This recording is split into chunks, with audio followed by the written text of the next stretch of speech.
નમસ્કાર મિત્રો, વિડીયોમાં તમારું સ્વાગત છે। જી હા મિત્રો, અત્યારે હાલના મોટા અને મહત્વના સમાચાર સામે આવી રહ્યા છે। તો મિત્રો, સમાચારમાં વાત કરીએ તો સરગવો દરેક માટે ફાયદાકારક નથી। સરગવાના પાન ઘણા જરૂરી વિટામિન્સ અને મિનરલ્સથી ભરપૂર હોય છે।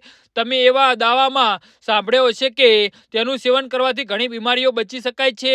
અલબત્ત કે હૃદય અને લીવરની સ્વસ્થ રાખવા માટે એક સુપરફૂડ ઓછું નથી, પરંતુ કોઈ પણ ખચકાટ વિના તેનું સેવન કરતા પહેલા સંભવિત આડઅસરો ધ્યાનમાં લેવી મહત્વપૂર્ણ છે। આ લેખમાં અમે સમજાવીશું કે સરગવાના પાન અને તેનો પાવડર કેટલાક લોકો માટે કેવી રીતે હાનિકારક હોઈ શકે છે।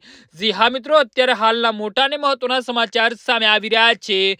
સરગવાનો પાવડર અથવા તો સરગવાના પાનનું સેવન પાચન તંત્રને ખરાબ કરી શકે છે અને એ નોંધવું યોગ્ય છે કે જો વધુ માત્રામાં ખાવામાં આવે તો તેના રેચક ગુણધર્મો ઉલટી અને ઝાડાનું પણ કારણ બની શકે છે। તો વધુમાં રેચક આંતરડાની ગતિને પ્રોત્સાહન આપવાનું મુખ્ય ભૂમિકા ભજવે છે, જેનાથી મળ છૂટો પડી શકે છે। ઘણા લોકોને સરગવાનો સ્વાદ ખાસ પસંદ નથી હોતો, જો કે આવા કિસ્સાઓમાં તમારે તેનું સેવન કરવાનું ટાળવું જોઈએ, કારણ કે તેનાથી ઉલટી અને ઉબકા આવી શકે છે। સરગવો એવા લોકો માટે હાનિકારક હોઈ શકે છે જેમને વારંવાર લો બ્લડ પ્રેશરની સમસ્યા રહે છે। તેના પાંદડામાં આલ્કોલાઇડ હોય છે જે હૃદયના ધબકારાને ધીમા પાડી શકે છે અને બ્લડ પ્રેશર ઓછું કરી શકે છે। તેનાથી હૃદયના દર્દીઓને તેનું સેવન કરતી વખતે ખાસ કાળજી લેવી જોઈએ।